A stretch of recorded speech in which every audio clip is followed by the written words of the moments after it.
Sekali lagi shalom. Shalom. Haleluya. Berikan kemuliaan bagi Tuhan kita yang dahsyat. Haleluya, haleluya. Saya percaya bahwa Tuhan baik senantiasa dalam setiap kehidupan kita. Ada ucapan syukur, ada sukacita yang besar senantiasa mengalir dalam setiap kehidupan kita. Dimanapun Bapak Ibu Saudara berada, saya percaya bahwa anugerah Tuhan, kebaikan Tuhan tidak pernah habis dalam setiap kehidupan kita. Ada amin saudara? Haleluya, haleluya. Haleluya. Mari kita satu di dalam doa, siapkan hati kita saudara. Bapa di sorga, kami mengucap syukur Tuhan buat kebaikan Tuhan, anugerah-Mu yang tidak pernah habis-habisnya dalam hidup kami. Kami bersyukur pada kesempatan ini, kalau kembali kami boleh datang di hadapan hadirat-Mu Tuhan. Kami percaya semua karena anugerah Tuhan yang luar biasa bagi kami. Oleh sebab itu Tuhan, dengan hati yang bersyukur kami datang memuji menyembah Engkau. Biarlah Tuhan hadir, Engkau diberkati, Engkau disenangkan lewat pujian penyembahan kami Tuhan. Terima kasih Bapa di sorga. Kami serahkan ibadah ini ke dalam tangan kuasa-Mu. Hanya di dalam satu nama, yaitu nama Tuhan kami Yesus Kristus kami berdoa. Haleluya, haleluya. Amin.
Sekali lagi kita naikkan pujian ini bersama-sama.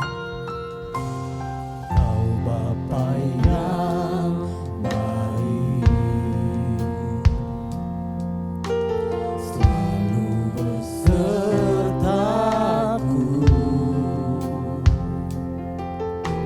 setiap detik, setiap waktu. Kau perhatikanku, Kau Bapa yang setia, selalu menjagaku. Kau angkatku, bila ku jatuh.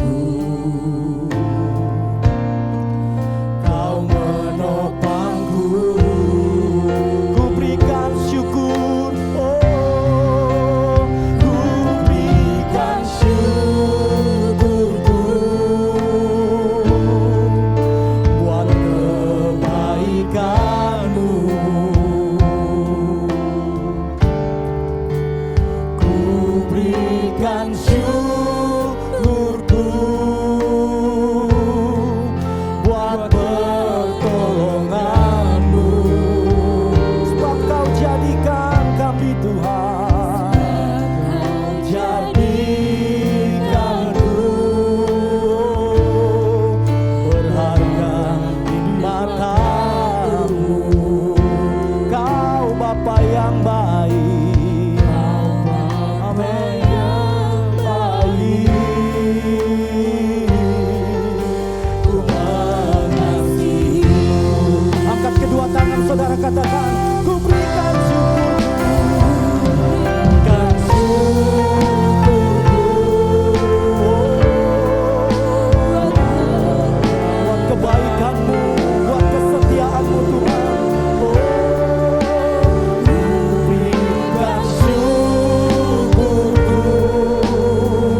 buat kebaikan-Mu.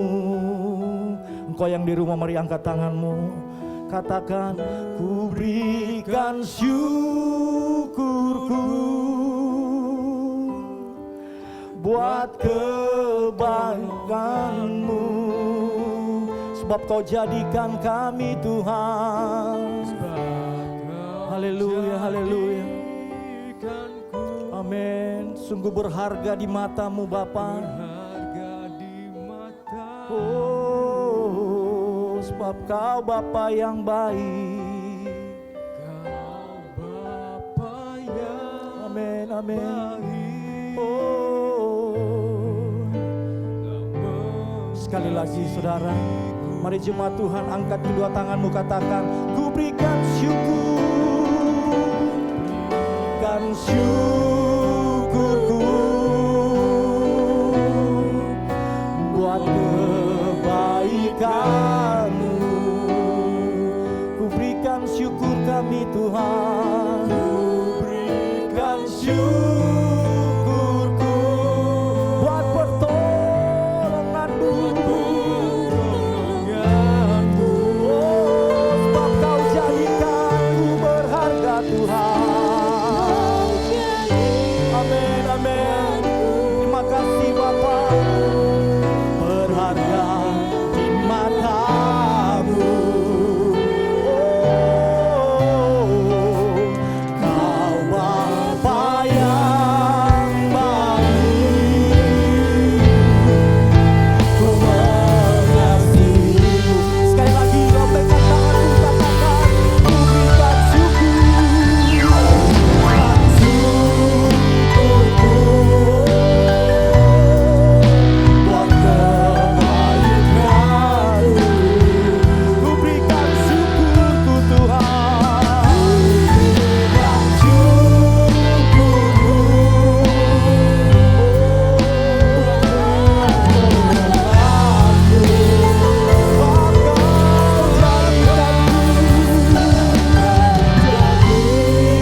Engkau baik Tuhan. Syaralala bala bala bala bala bala bala. Kami mau menaikkan ucapan syukur kami bagimu Bapa. Sebab hanya Dialah yang layak ditinggikan. Sebab hanya Engkau Tuhan yang layak dimuliakan dalam hidup kami.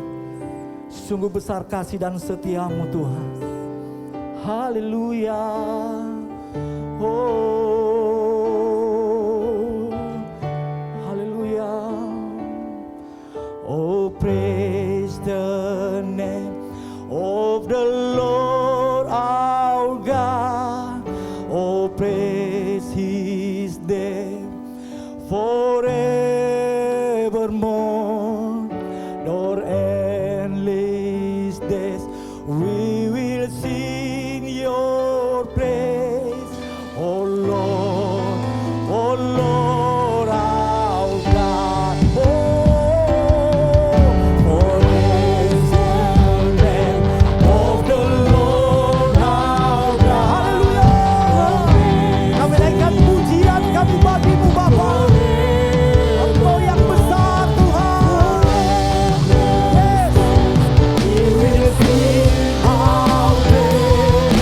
Oh Lord, oh Lord our God. Sekali lagi. Oh, praise the name of the Lord our God. Oh, praise His name forevermore. Untuk selama-lamanya kasih dan setiamu tak pernah berubah dalam hidup kami Tuhan. Haleluya. Sekali lagi. Angkat tanganmu bagi Dia, katakan. Oh, praise the name of the Lord our God. Oh, praise His name forever. Untuk selamanya Tuhan, Engkau tetap Allah bagi kami. Haleluya. Oh Lord, oh Lord our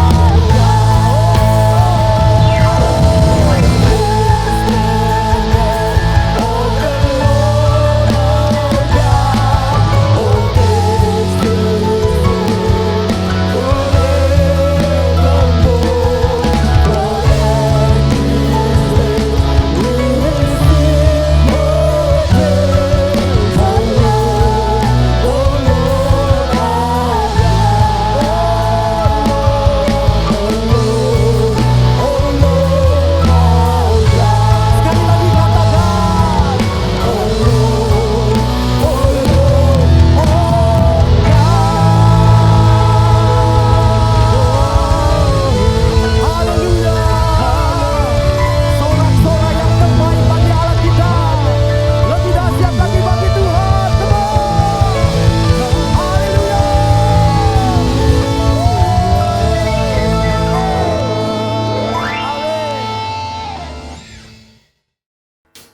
Haleluya. Sebab adalah kekuatan bagi kita. Tuhan adalah tempat kemenangan bagi setiap kita yang percaya. Sorakan haleluya. Mari bangkit berdiri bersama-sama.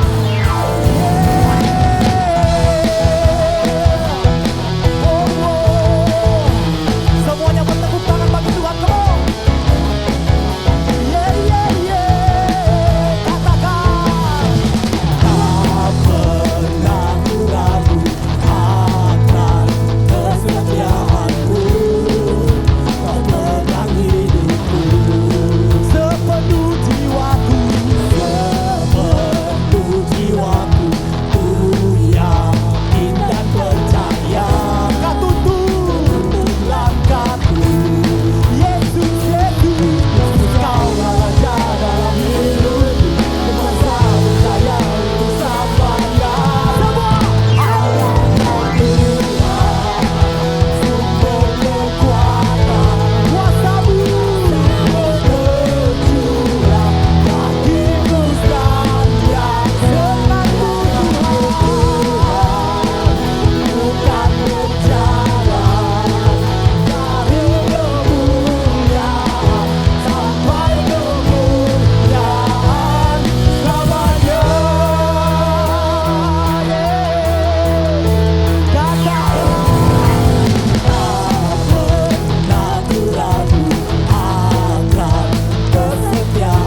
ada satu nama yang ditinggikan saat ini, amin. Hanya nama Yesus Tuhan kita. Dia Allah yang ajaib bagi kita semua. Haleluya.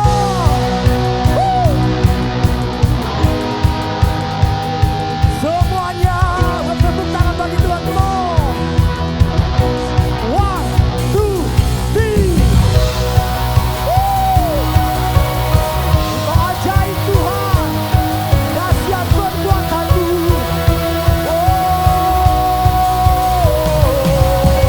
Tak terbayang kebesaran-Mu, tak terbanding kekuatan-Mu, Tuhan. Kau megah.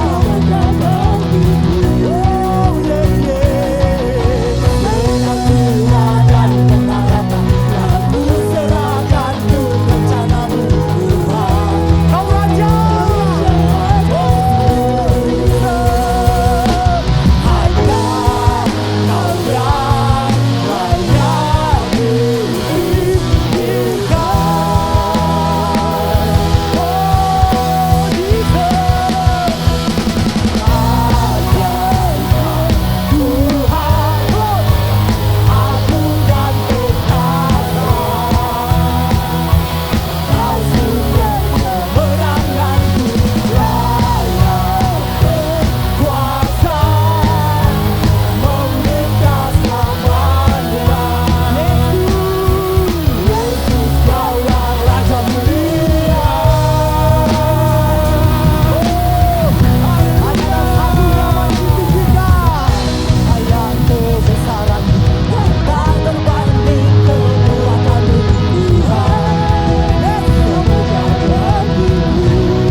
Sungguh Bapa kami yang baik.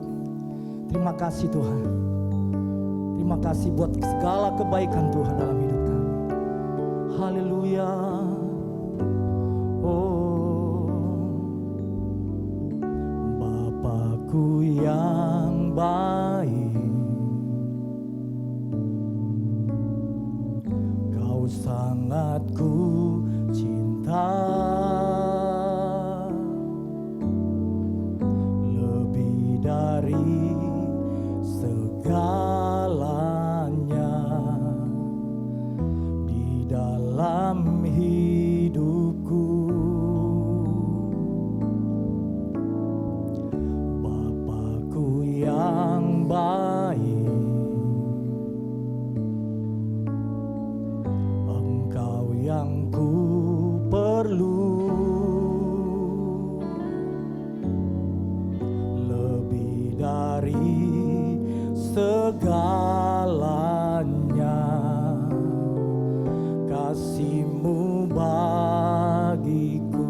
Bersama-sama kita naikkan pujian ini sekali lagi.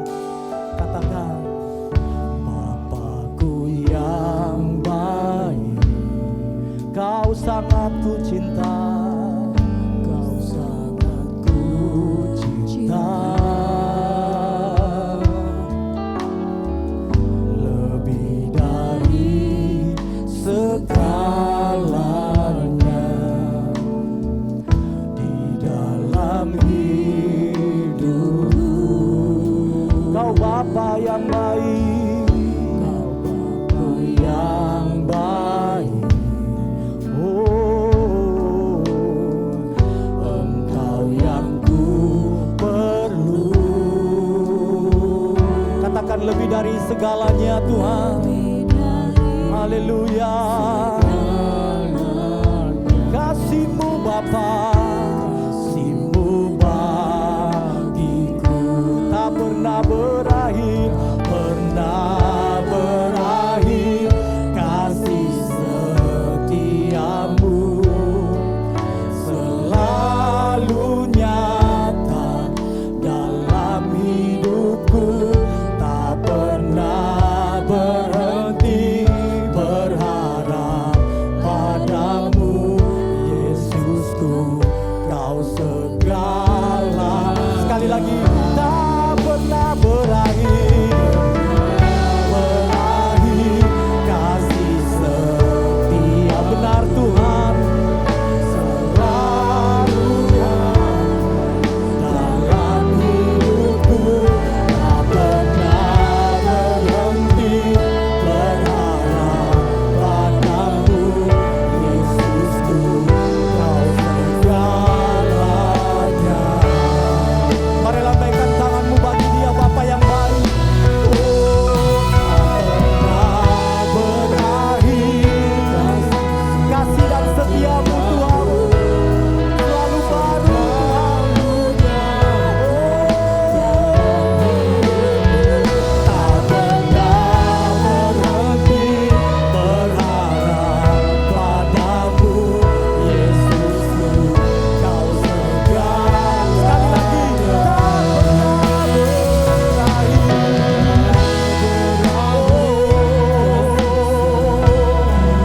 Benar Tuhan,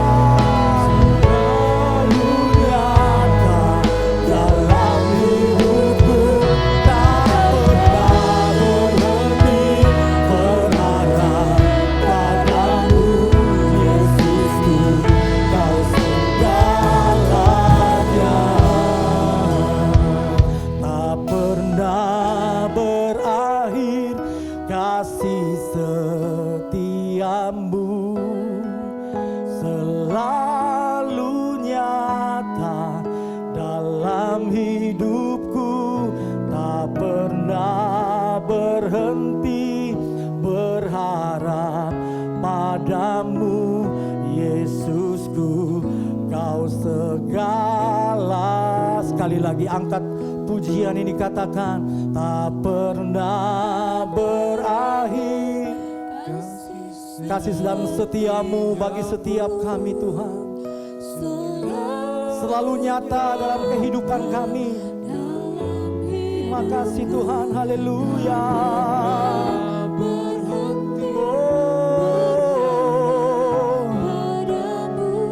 Yesusku, Kau segalanya. Yesusku, Yesusku, Kau segalanya. Katakan, Yesusku, Yesusku, Kau segalanya.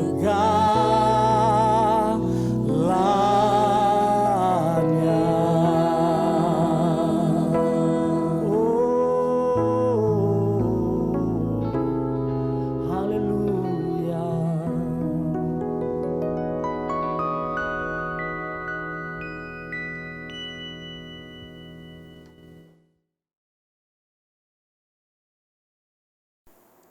Shalom saudara yang dikasihi Tuhan, kita jumpa kembali dalam online service. Hari ini tema kita adalah jangan khawatir. Sebelumnya kita akan sama-sama berdoa. Terima kasih Tuhan, kami bersyukur Kalau Tuhan memelihara kami dan tanpa kurang suatu apapun saat ini, kami percaya bahwa Engkau yang menyertai setiap kami. Dalam nama Yesus kami bersyukur. Amin. Mari kita akan sama-sama membaca firman Tuhan yang terdapat dalam Lukas 12 ayat 22 sampai 33.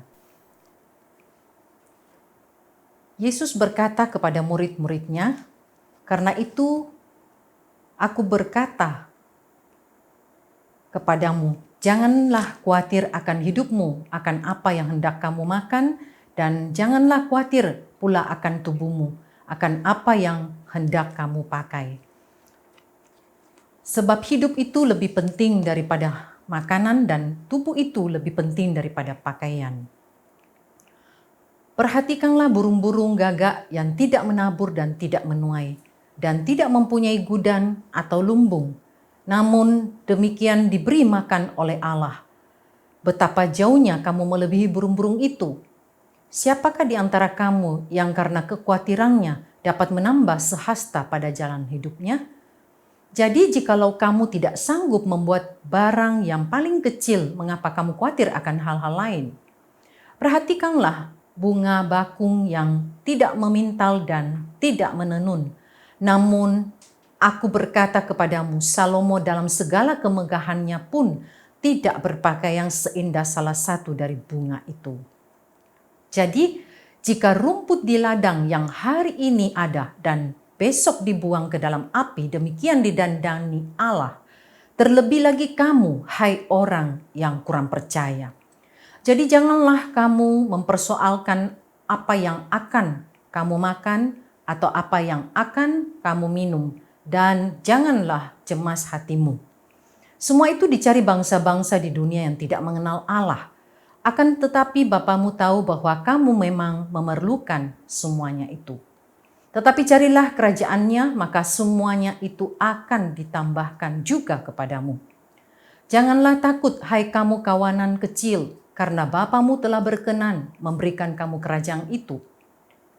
Juallah segala milikmu dan berikanlah sedekah. Buatlah bagimu pundi-pundi yang tidak dapat menjadi tua, suatu harta di surga yang tidak akan habis, yang tidak dapat didekati pencuri dan yang tidak dirusakkan ngengat. Karena di mana hartamu berada, di situ juga hatimu berada." Saya percaya kita semua pernah merasa khawatir. Bukan tidak bisa khawatir. Hanya firman Tuhan mengajarkan kita, jangan sampai kekhawatiran menguasai kita dan mengalahkan kita. Tetapi dengan iman kita harus mengalahkan kekhawatiran. Apabila seperti saat-saat sekarang ini, banyak orang yang sedang mengalami kekhawatiran karena pandemi sekarang ini. Seperti keadaan tidak pasti. Tetapi saya mau katakan Allah yang kita sembah adalah Allah yang pasti menolong. Allah yang pasti buka jalan. Allah yang pasti memberkati. Alkitab mengajarkan kita untuk jangan khawatir. Dan jangan khawatir tentang apa? Yang pertama, jangan khawatir masalah jasmani. Ini menyangkut makan minum. Lukas 12 ayat 22, Yesus berkata kepada murid-muridnya, "Karena itu aku berkata kepadamu, janganlah khawatir akan hidupmu, akan apa yang hendak kamu makan, dan janganlah khawatir pula akan tubuhmu, akan apa yang hendak kamu pakai." Karena begitu terobsesi dengan masalah jasmani, sampai-sampai ada perkataan seperti ini. Orang miskin berkata, besok kita harus makan apa? Orang kaya berkata, besok kita makan di mana? Dan orang jahat berkata, besok siapa yang kita makan? Ini berarti demi kehidupan duniawi, ada orang akan melakukan apapun untuk memenuhi kebutuhannya. Tapi tidaklah demikian bagi kita orang beriman. Bukan makanan tidak penting bagi kita, tetapi sebagian orang lupa ada hal yang jauh lebih berharga nilainya dari makanan jasmani, yaitu firman Tuhan, yang jauh lebih penting untuk makanan jiwa kita. Sehingga ketika kita punya masalah, selalu ada jalan keluar dalam Tuhan. Lewat firman-Nya yang memberi kita hikmat. Tetapi di luar Tuhan harus cari jalan sendiri. Pikiran kita lebih dijernihkan dan hati kita lebih ditenangkan karena ada damai sejahtera ketika kita mencari jawaban dalam firman-Nya. Mengapa sering kita melihat orang yang punya masalah larinya ke minuman keras, dugem, dan narkoba? Karena mereka mencari jawaban di tempat yang salah. Ketika itu pun tidak memberi jalan keluar bagi mereka. Akhirnya orang bisa menjadi stres berat dan sampai ada yang bunuh diri. Yesus berkata, manusia hidup bukan dari roti saja, tetapi dari setiap firman yang keluar dari mulut Allah. Karena itu, Yesus melanjutkan pada ayat yang berikutnya. Mari kita lihat dalam Lukas 12 ayat yang ke-23. Sebab hidup itu lebih penting daripada makanan dan tubuh itu lebih penting daripada pakaian. Ayat ini berbicara tentang masalah rohani. Jarang orang terfokus, apalagi memprioritaskan. Karena hal ini tidak nampak, orang lebih terfokus pada yang kelihatan. Walaupun roti segudang tanpa sukacita, apalah gunanya?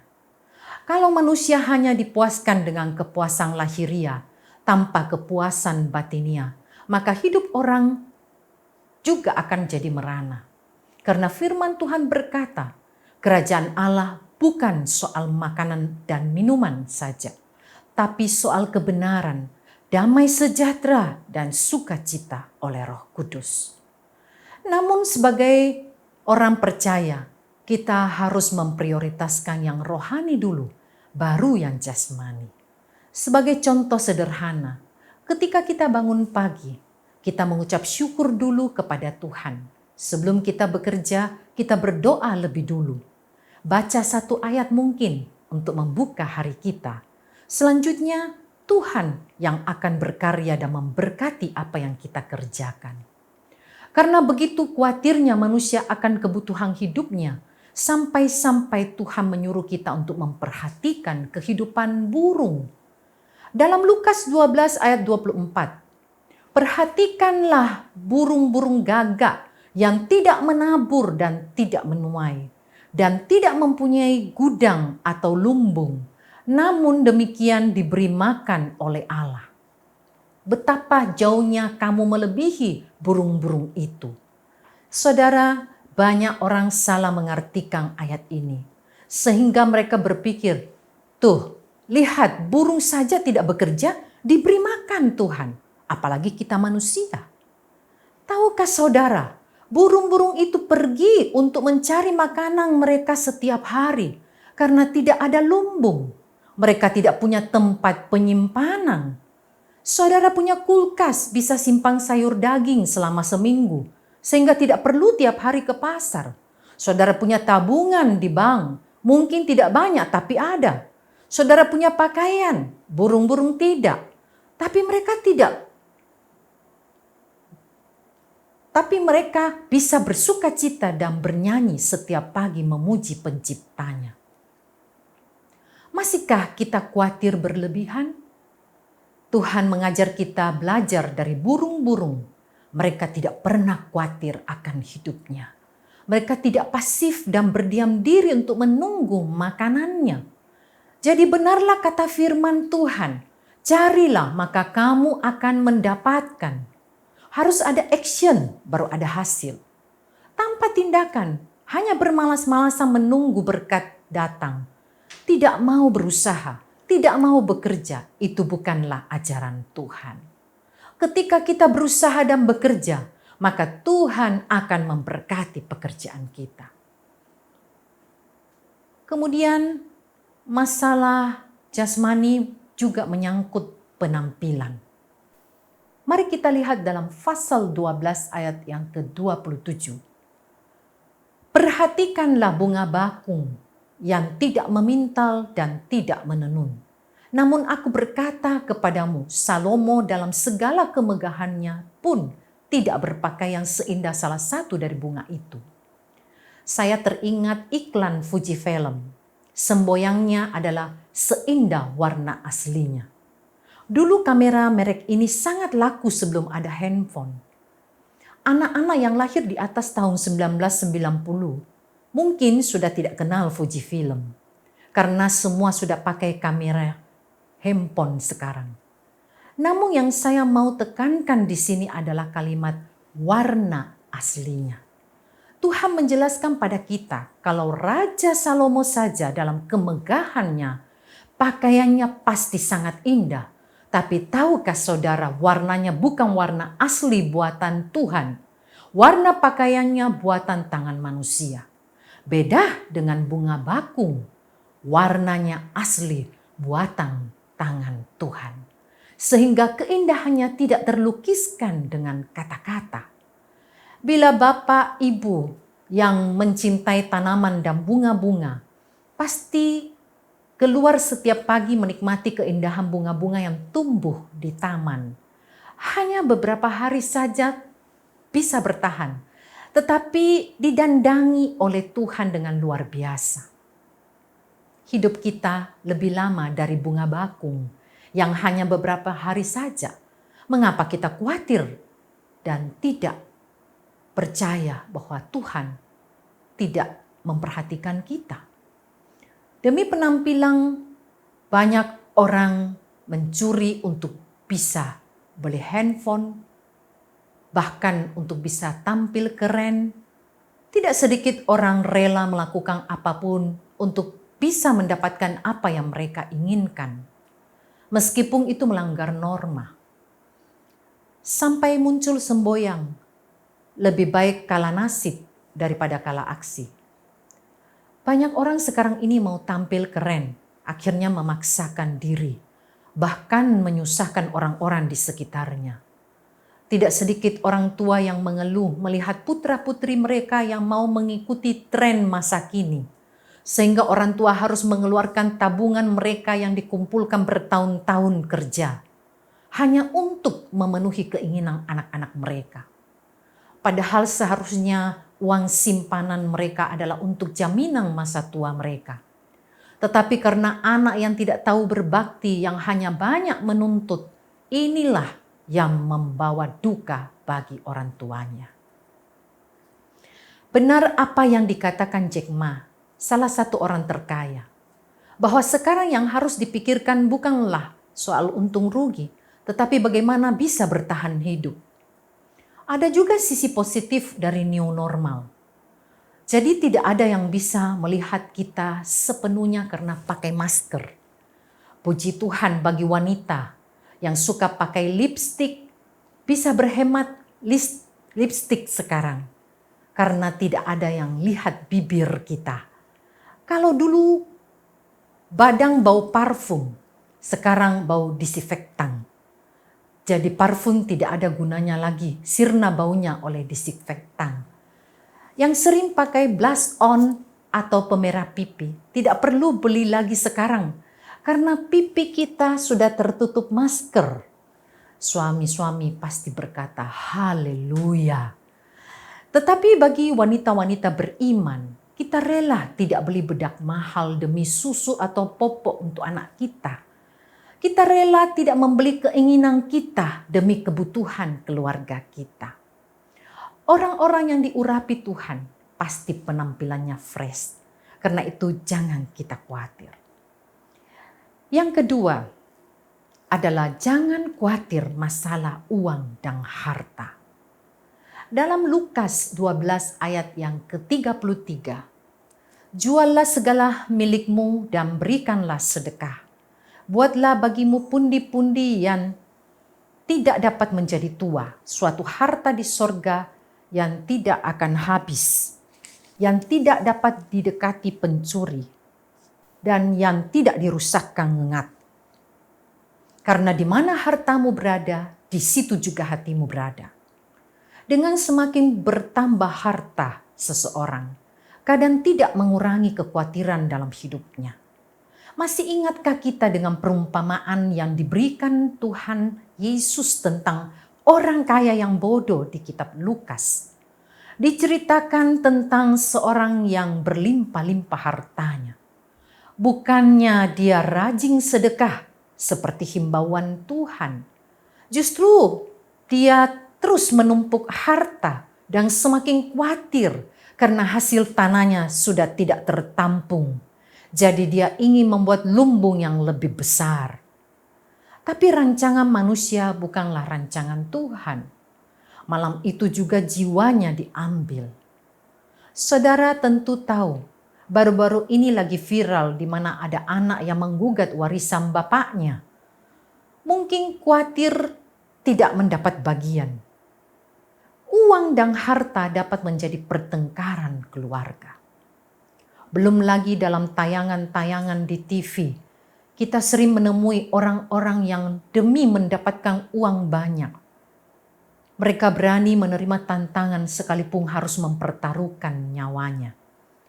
Dan ternyata ada juga yang gagal dengan tantangan yang diberikan kepada mereka. Uang tidak dapat, nyawa melayang. Firman Tuhan dalam Pengkhotbah 5 ayat 9 dikatakan, siapa mencintai uang tidak akan puas dengan uang, dan siapa mencintai kekayaan tidak akan puas dengan penghasilannya. Ini pun sia-sia. Saudara, ada satu cerita. Suatu ketika ada seorang yang sangat kaya raya, tetapi tidak beriman. Namun dia mempunyai istri yang takut akan Tuhan. Suatu ketika orang kaya ini sakit keras dan hampir meninggal. Seluruh keluarganya dikumpulkan. Di situ ada istrinya juga. Waktu orang kaya itu ditanya pesan terakhir oleh istrinya, karena terlalu pelit sehingga dia khawatir kalau hartanya jatuh ke tangan orang lain, bahkan keluarganya sendiri. Maka dia pun berkata kepada istrinya, bila nanti saya meninggal, semua uangku yang ada di bank mohon dimasukkan ke dalam peti, mati bersama. Saudara, walau istrinya agak terkejut mendengar pesan suaminya, namanya amanat, istrinya pun mengangguk untuk menyetujui. Semua keluarga terdiam. Mungkin mereka sedang membayangkan berapa banyak uang yang harus dimasukkan ke dalam peti. Tibalah waktu di mana peti akan ditutup dan jenazah suaminya akan diberangkatkan.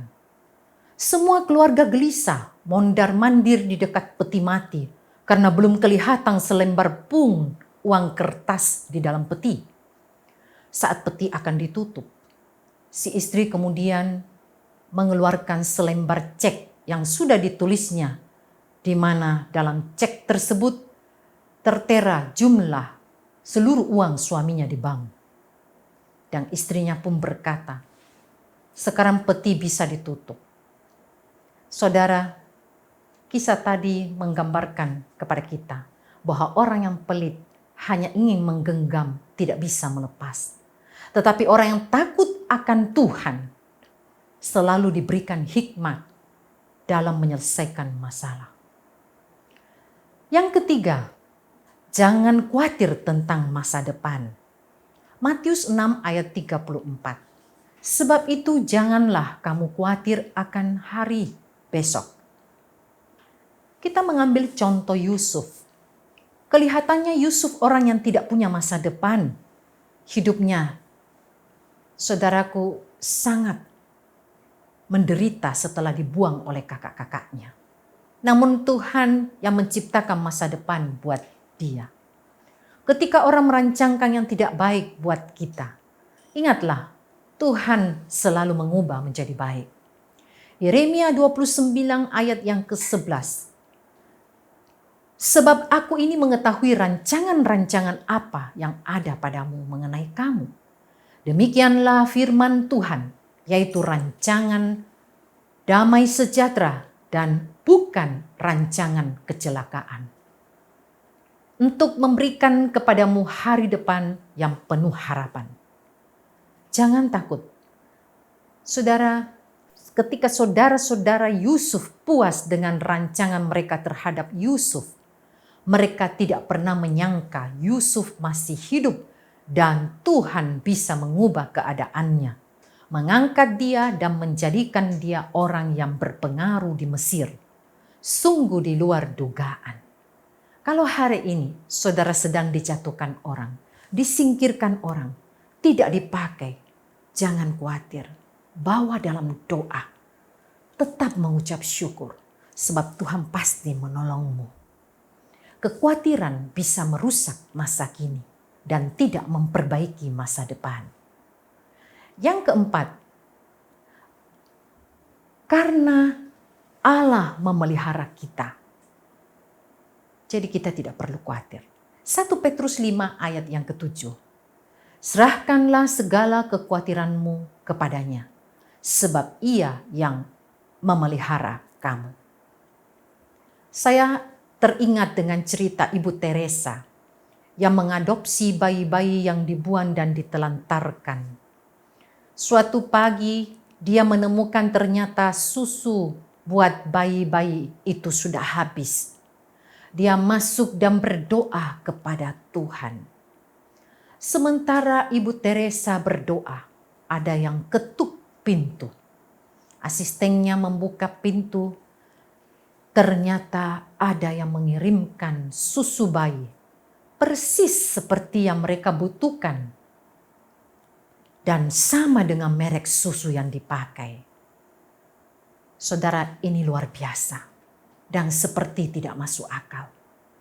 Tapi saya mau katakan Allah kita adalah Allah yang peduli. Dia bertanggung jawab atas hidup kita. Dia mengerti apa yang kita butuhkan dan harapkan. Filipi 4 ayat 6. Janganlah hendaknya kamu khawatir tentang apapun juga. Tetapi nyatakanlah dalam segala hal keinginanmu kepada Allah dalam doa dan permohonan dengan ucapan syukur. Saudara, akibat kekhawatiran, banyak hal yang bisa terjadi dalam hidup manusia. Yang pertama, dapat membungkukkan orang. Amsal 12 ayat 25. Kekhawatiran dalam hati membungkukkan orang. Saudara, suatu ketika ada 2 orang pelancong asal Swiss yang melakukan pendakian di sebuah gunung. Saat pulang, mereka terpaksa menumpang sebuah mobil rombeng. Jalannya tersendat-sendat karena mesinnya sudah tua. Sepanjang perjalanan, pelancong pertama sibuk mencemaskan kondisi mobil. Ia tercekat pada kekhawatiran kalau mobil itu mogok di tengah jalan. Ia khawatir kalau bensinnya habis dan tidak ada pom bensin di sana. Sementara pelancong kedua tampak santai-santai saja. Ia begitu menikmati pemandangan indah bukit-bukit di negeri coklat itu. Bukit-bukit yang pucuknya dihiasi salju putih. Beberapa kali ia mengabadikan keindahan itu dengan kameranya. Setelah 1 jam berlalu, akhirnya mobil uzur itu pun tiba di kota yang dituju. Kok kamu sempat-sempatnya ambil gambar pemandangan itu? Apa kamu tidak cemas? Tanya pelancong pertama. Apa yang perlu dicemaskan? Kata pelancong yang kedua. Seandainya ada masalah, pasti ada jalan keluarnya. Aku suka dengan perjalanan tadi. Bukankah pemandangannya indah sekali? Saudara, kisah tadi memberi pengajaran kepada kita untuk memahami bagaimana seringkali kekhawatiran membuat kita kehilangan banyak hal yang berharga. Lebih buruknya lagi, seringkali kekhawatiran itu tidak terjadi separah yang kita khawatirkan, atau malah tidak terbukti sama sekali. Mari kita lihat dalam Lukas 12 ayat yang ke-25. Siapakah di antara kamu yang karena kekhawatirannya dapat menambahkan sehasta pada jalan hidupnya? Kekhawatiran tidak akan menambah sejengkal pun panjang umur kita. Masih banyak orang hidup dalam kekhawatiran tentang apa yang belum terjadi. Akhirnya sering takut dan bingung sendiri dengan apa yang ia takuti. Dan orang yang seperti ini tidak akan menikmati kehidupan. Kebahagiaan hidup hanya menjadi milik orang-orang yang mampu menikmatinya dengan ucapan syukur. Kehidupan ini terus berjalan. Kita tidak hanya melalui hal-hal yang manis dan indah, tetapi juga yang pahit dan kadang buruk. Hidup ini indah bila dijalani dengan baik, walau kadang kondisinya tidak baik. Yang kedua, akibat kekhawatiran adalah bisa mematikan iman. Markus 4 ayat yang ke-19. Lalu kekhawatiran dunia ini dan tipu daya kekayaan dan keinginan-keinginan akan hal yang lain masuklah menghimpit firman itu sehingga tidak berbuah. Kekhawatiran membuat firman yang kita dengar tidak dapat bertumbuh dengan baik dan membuat kita tidak percaya janji Allah. Contoh Yudas, sekalipun adalah murid Yesus, setiap hari dengar firman, tetapi keinginan-keinginan akan hal lain telah menghimpit imannya, sehingga dia tega menjual gurunya Yesus. Akibat yang ketiga dari kekhawatiran adalah membuat orang mengandalkan manusia dan diri sendiri. Yeremia 17 ayat yang kelima. Beginilah firman Tuhan, terkutuklah orang yang mengandalkan manusia, yang mengandalkan kekuatannya sendiri, dan yang hatinya menjauh daripada Tuhan. Tidak lagi mengandalkan Tuhan karena melihat keadaan yang seperti tidak berubah. Artinya tidak mau menunggu waktu Tuhan. Manusia condong suka instan. Kalau bisa, segera, secepat mungkin. Namun, seringkali Tuhan menguji hati kita untuk melihat seberapa kita mengandalkan Dia. Hari ini saudaraku, apa yang sedang engkau khawatirkan? Mari bawa semua itu dalam doa dengan permohonan kepada Tuhan. Sebab Dia Allah yang peduli dan sanggup menolong kita. Saudara, jangan biarkan kekhawatiran itu menguasai hidup kita. Tapi lepaskan kekhawatiran itu. Dan datanglah kepada Tuhan. Andalkan Dia. Maka engkau akan melihat kuasa dan mujizatnya terjadi dalam hidupmu. Tuhan memberkati kita semua. Demikianlah firman Tuhan hari ini. Mari kita sama-sama menerima berkat Tuhan. Biarlah anugerah rahmat dari Allah Bapa turun ke atasmu. Kasih setia Tuhan yang tidak berubah akan menjadi bagianmu. Pengurapan kekuatan dari Roh Kudus menyertai kita semua sekarang sampai selama-lamanya. Amin.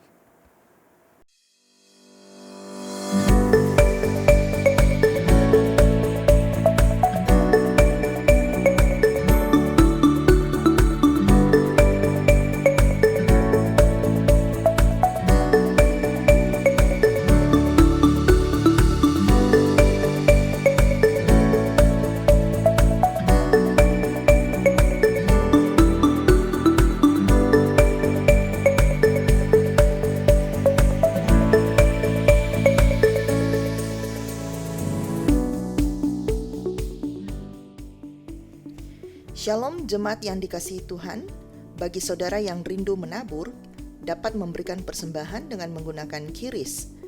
Cukup scan QR Code yang ada di bawah ini melalui aplikasi digital wallet pilihan Anda, baik itu GoPay, OVO, Dana, Link Aja, atau bisa juga melalui aplikasi mobile banking yang Anda pilih. Setelah proses scanning, pastikan Anda melihat nama GBI Pengayoman sebelum melanjutkan transaksi.